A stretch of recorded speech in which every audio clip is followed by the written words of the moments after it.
سورۃ المائدہ کی آیت نمبر 20۔ سورۃ المائدہ کا چوتھا رکوع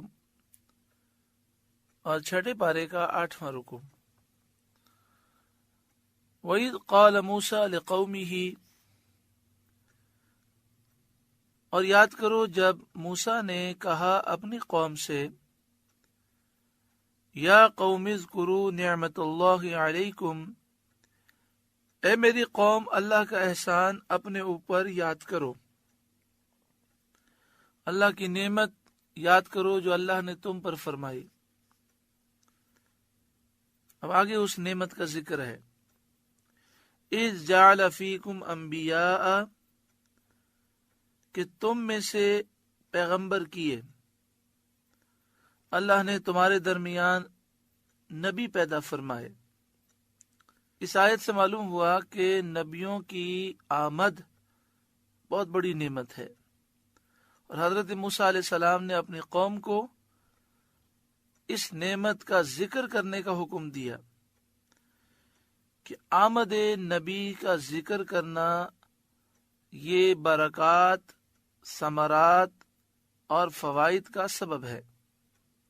اس سے معلوم ہوا کہ محفل میلاد مبارک جو الحمدللہ کی جاتی ہے اور اس میں سرکار کا ذکر ہوتا ہے، آپ کی آمد کا ذکر اور آپ کی شان و عظمت بیان کی جاتی ہے، تو یہ محفل میلاد مبارک یہ برکتوں اور ثمرات کا باعث ہے، یہ محمود ہے، مستحسن ہے اور مستحب ہے، اور باعث برکت اور نجات ہے۔ کہ یہاں پر فرمایا گیا اللہ کی نعمت یاد کرو، پھر اس نعمت کا ذکر کیا گیا کہ جب اللہ تعالیٰ نے تم میں انبیاء پیدا کیے، تو انبیاء کی آمد کا ذکر کرنا اللہ کی نعمت کا ذکر کرنا ہے، اور اس کا ہمیں حکم دیا گیا۔ تو محفل میلاد میں یہی کیا جاتا ہے کہ سرکار آ گئے، انہی کا ذکر کیا جاتا ہے۔ وَجَعَلَكُمْ مُلُوكًا، اور اس نعمت کو یاد کرو کہ اللہ نے تمہیں بادشاہ کیا۔ ایک تو ملوکہ کا یہ معنی ہے کہ اللہ تعالیٰ نے بنی اسرائیل کو بادشاہت عطا فرمائی، اور یہ قوم بہت ادوار میں اور کافی عرصے تک یہ دنیا پر بادشاہت کرتی رہی۔ اور ایک معنی یہ ہے کہ ملوکن کے معنی یہ ہے کہ اللہ تعالیٰ نے تمہیں آزاد کیا، صاحب عزت بنایا، تمہیں خدام دیے۔ فرعونیوں کے ہاتھوں میں تم پھنسے ہوئے تھے، تو اللہ تعالیٰ نے ان کی غلامی سے تمہیں نجات دی اور عیش و آرام کی زندگی تمہیں عطا کی۔ یہ بہت بڑی نعمت ہے۔ حضرت صدر الافاضل علامہ سید نعیم الدین مراد آبادی علیہ رحمہ تفسیر خزانہ العرفان میں لکھتے ہیں، حضرت ابو سعید خدری رضی اللہ تعالیٰ عنہ سے مروی ہے کہ سید عالم صلی اللہ علیہ وآلہ وسلم نے فرمایا کہ بنی اسرائیل میں جو کوئی خادم اور بیوی اور سواری رکھتا ہو وہ بادشاہ کہلایا جاتا تھا۔ یعنی بنی اسرائیل میں اسے بادشاہ کہا جاتا، جس کے پاس سواری ہو، خادم بھی ہو اور جو شادی شدہ ہو تو اسے بادشاہ کہا جاتا۔ اسی طرح احادیث طیبہ میں یہ بیان کیا گیا کہ اگر کوئی شادی شدہ ہے، اسے اللہ تعالیٰ نے اچھا مکان دیا ہے، مناسب سواری ہے، اور ماشاءاللہ اللہ تعالیٰ نے اسے اولاد بھی دی ہے اور اس کا گزارا آسانی سے ہو جاتا ہے، تو وہ دنیا کی ساری نعمتوں کو پا چکا۔ یعنی احادیث میں مضمون ہے کہ انسان کی جو ضروریات ہیں جب انسان کو مل گئیں تو واقعی وہ اس دنیا کا بادشاہ ہے، کیونکہ بادشاہ ہو یا عام آدمی ہو، اپنی ضروریات سے زیادہ تو وہ مال کو استعمال نہیں کر سکتا۔ ہم اللہ تعالیٰ کا شکر ادا کرتے ہیں کہ اللہ تعالیٰ نے ہمیں بے شمار نعمتیں عطا فرمائیں۔ سب سے بڑی نعمت کہ اللہ نے ہمیں ایمان کی دولت عطا فرمائی۔ ساری دنیا کی بادشاہت مل جائے اور ایمان نہ ملے، اس بادشاہت کا کیا کرنا؟ ایسی بادشاہت کس کام کی؟ اللہ نے اپنے محبوب کا دامن دیا، اپنے محبوب کی محبت دی، ہم حضور کا ذکر سن کر خوش ہوتے ہیں، حضور کی تعظیم توقیر بجا لاتے ہیں، حضور کی شان و عظمت سننا چاہتے ہیں، ہم قرآن پاک سے محبت کرتے ہیں، پھر اللہ تعالیٰ نے کئی بیماریوں سے، حادثات سے، پریشانیوں سے، مصیبتوں، آفتوں، بلاؤں سے بچایا، ہم اللہ تعالیٰ کا شکر ادا کرتے ہیں۔ تو یہاں پہ یہ فرمایا گیا کہ حضرت ابو سعید خدری رضی اللہ تعالیٰ عنہ سے مروی ہے کہ سید عالم صلی اللہ علیہ وآلہ وسلم نے فرمایا کہ بنی اسرائیل میں جو کوئی خادم اور عورت یعنی بیوی اور سواری رکھتا وہ بادشاہ ملک کہلایا جاتا۔ وَآتَاكُمْ مَا لَمْ يُؤْتِ أَحَدًا مِنَ الْعَالَمِينَ، اور تمہیں وہ دیا جو آج سارے جہاں میں کسی کو نہ دیا، یعنی تمہارے لیے دریا میں راستے بنا دیے، تمہارے سامنے تمہارے دشمن کو غرق کر دیا، من و سلوہ تم پر اتارا، پتھر سے چشمے جاری کر دیے، بادل کو تمہارے سائے کے لیے تمہارے سر پر سایہ فگن کیا۔ تو حضرت موسیٰ علیہ السلام نے اپنی قوم کو یہ نعمتیں یاد دلائیں۔ یا قوم ادخلوا الارض المقدسۃ التی کتب اللہ لکم، اے میری قوم اس پاک زمین میں داخل ہو جاؤ جو اللہ نے تمہارے لیے لکھی ہے۔ وَلَا تَرْتَدُّوا عَلَىٰ أَدْبَارِكُمْ، اور پیچھے نہ پلٹو، فَتَنْقَلِبُوا خَاسِرِينَ، کے نقصان پر پلٹو گے۔ حضرت موسیٰ علیہ السلام نے اپنی قوم کو اللہ کی نعمتیں یاد دلانے کے بعد ان کو اپنے دشمنوں پر جہاد کے لیے نکلنے کا حکم دیا اور فرمایا اے میری قوم ارض مقدسہ میں داخل ہو جاؤ، پاک زمین میں داخل ہو جاؤ۔ پاک زمین سے مراد بیت المقدس ہے اور اس کے ارد گرد کی زمین ہے۔ اس زمین کو مقدس اور پاک اس لیے کہا گیا کہ وہ انبیاء کی مسکن ہے، انبیاء نے یہاں پر سکونت اختیار کی۔ اس سے معلوم ہوا کہ انبیاء کی سکونت سے زمینوں کو بھی شرف حاصل ہوتا ہے۔ حضرت کلبی سے منقول ہے کہ حضرت ابراہیم علیہ السلام کوہ لبنان پر چڑھے تو آپ سے کہا گیا دیکھیے جہاں تک آپ کی نظر پہنچے وہ جگہ مقدس ہے اور آپ کی اولاد کی وہ میراث ہے، آپ کی اولاد اس کی مالک ہوگی۔ یہ سرزمین کوہ طور اور اس کے ارد گرد کی سرزمین تھی۔ ایک قول یہ ہے کہ پورے ملک شام پر آپ کی نگاہ پہنچی، پوری سرزمین کو مقدس بنایا گیا۔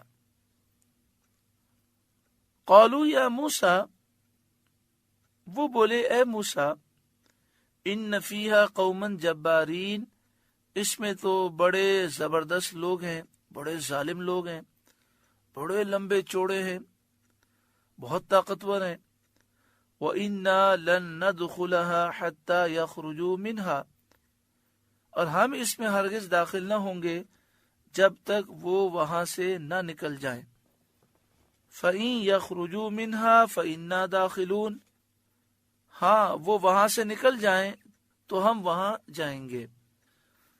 جیسا کہ آپ پچھلے رکوع میں سن چکے کہ 12 سرداروں کو بھیجا تھا حالات معلوم کرنے کے لیے اور فرمایا تھا کہ قوم کو مت بتانا، پہلے مجھے بتانا، اور جس بات کی میں اجازت دوں وہ بات قوم کو بتانا۔ تو 2 سرداروں نے تو اس فرمان پر عمل کیا اور عہد شکنی نہ کی، باقی 10 سرداروں نے قوم کو وہ ساری باتیں بتا دیں۔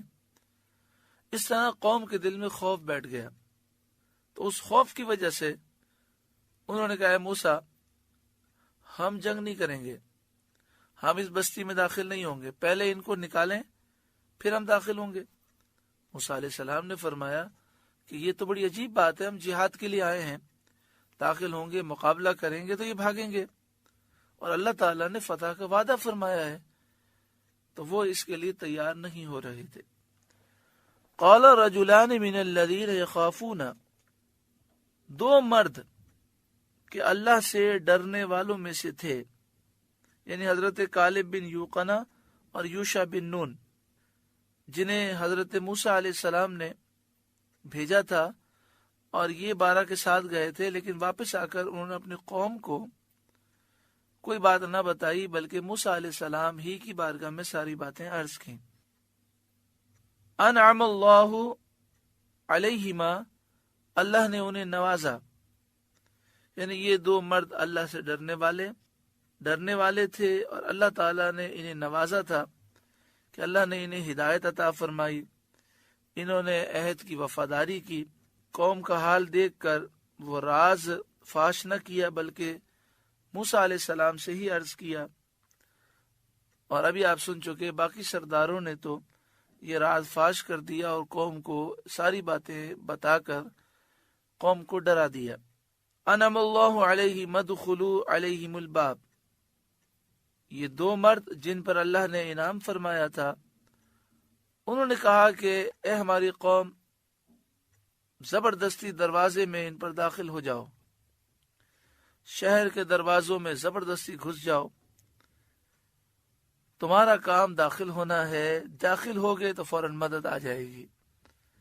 فَإِذَا دَخَلْتُمُوهُ فَإِنَّكُمْ غَالِبُونَ، اگر تم دروازے میں داخل ہو گئے تو تمہارا ہی غلبہ ہے، کیونکہ اللہ تعالیٰ نے مدد کا وعدہ کیا ہے اور اس کا وعدہ ضرور پورا ہوگا۔ ان دونوں نقیبوں نے، یعنی حضرت یوشع بن نون اور کالب بن یوقنا نے کہا کہ تم ان جبارین کے بڑے بڑے جسموں سے خوف نہ کرو، ہم نے انہیں دیکھا ہے، ان کے جسم بڑے ہیں، دل کمزور ہیں۔ ان دونوں نے جب یہ کہا تو بنی اسرائیل بہت غصے ہوئے اور انہوں نے چاہا کہ ان دونوں پر پتھر برسا کر انہیں ہلاک کر دیں۔ ان دونوں نقیبوں نے ان سے کہا وَعَلَى اللَّهِ فَتَوَكَّلُوا إِن كُنتُم مُؤْمِنِينَ، اور اللہ ہی پر بھروسہ کرو اگر تمہیں ایمان ہے۔ قالوا، بنی اسرائیل بولے، یا موسیٰ، اے موسیٰ، اِنَّا لَن نَدْخُلَهَا أَبَدًا مَا دَامُوا فِيهَا، ہم تو وہاں کبھی نہ جائیں گے جب تک وہ وہاں ہیں، یعنی جبارین کے شہر میں، ارض مقدس میں ہم تو کبھی داخل نہ ہوں گے جب تک یہ اس میں موجود ہیں۔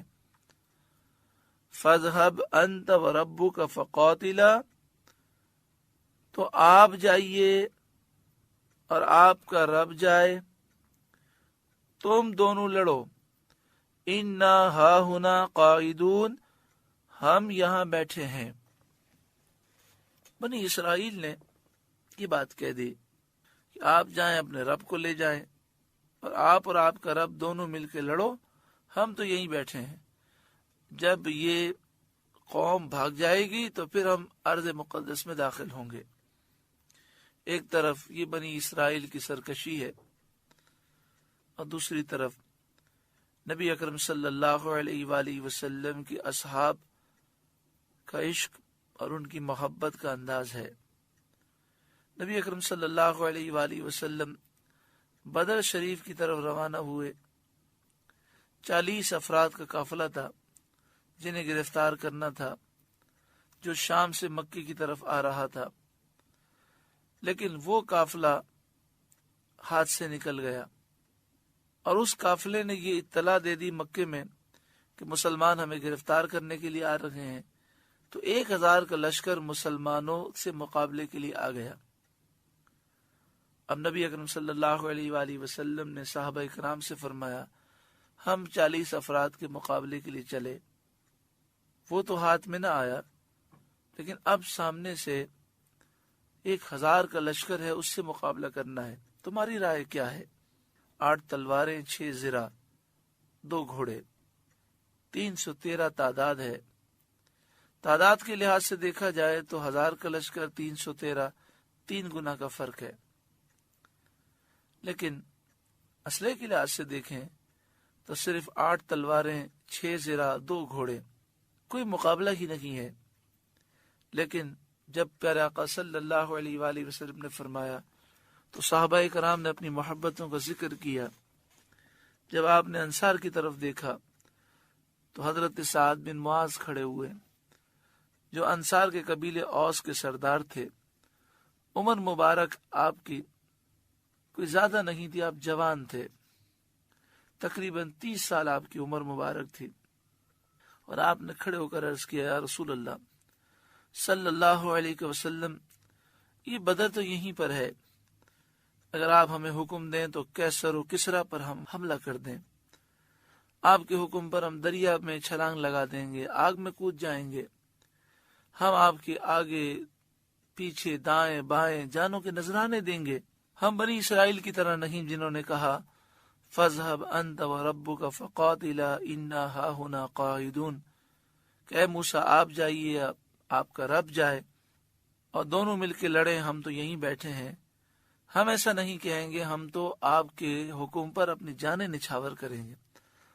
پیارے آقا صلی اللہ علیہ وآلہ وسلم خوش ہو گئے اور آپ مسکرا دیے۔ اللہ تعالیٰ کو یہ ادا سعد بن معاذ کی ایسی پسند آئی کہ جب حضرت سعد بن معاذ غزوہ خندق کے 25 دن کے بعد شہید ہوئے اور نبی اکرم صلی اللہ علیہ وآلہ وسلم جنت البقیع میں آپ کی تدفین سے فارغ ہوئے، تو آپ نے دیکھا کہ سعد بن معاذ کی والدہ رو رہی ہیں، کیونکہ احد شریف میں ان کے ایک بیٹے شہید ہو گئے اور غزوہ خندق کے بعد دوسرے بیٹے شہید ہو گئے، تو والدہ رو رہی ہیں۔ پیارے آقا صلی اللہ علیہ وآلہ وسلم نے فرمایا اے سعد کی ماں تو نہ رو، جب سے کائنات بنی یہ سعد پہلا شخص ہے کہ جب یہ اللہ کے دربار میں پہنچا تو اللہ اسے دیکھ کر مسکرا رہا تھا اور یہ اللہ کو دیکھ کر مسکرا رہا تھا۔ اللہ تعالیٰ جسم سے پاک ہے، یہاں کیا معنی ہے وہ رسول اللہ صلی اللہ علیہ وآلہ وسلم ہی بہتر جانتے ہیں۔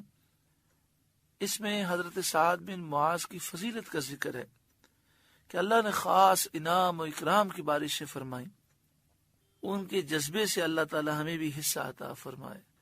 جب بنی اسرائیل نے یہ کہا کہ آپ جائیں، آپ کا رب جائے، ہم تو یہیں بیٹھے ہیں، آپ دونوں جا کے لڑیں، تو موسیٰ علیہ السلام نے عرض کی ربی، اے میرے رب، انی لا املک الا نفسی و اخی، مجھے اختیار نہیں مگر اپنا اور اپنے بھائی کا اختیار ہے، میں جانے کو تیار ہوں، میرا بھائی جانے کے لیے تیار ہے، یہ قوم کی اکثریت جانے کے لیے تیار نہیں۔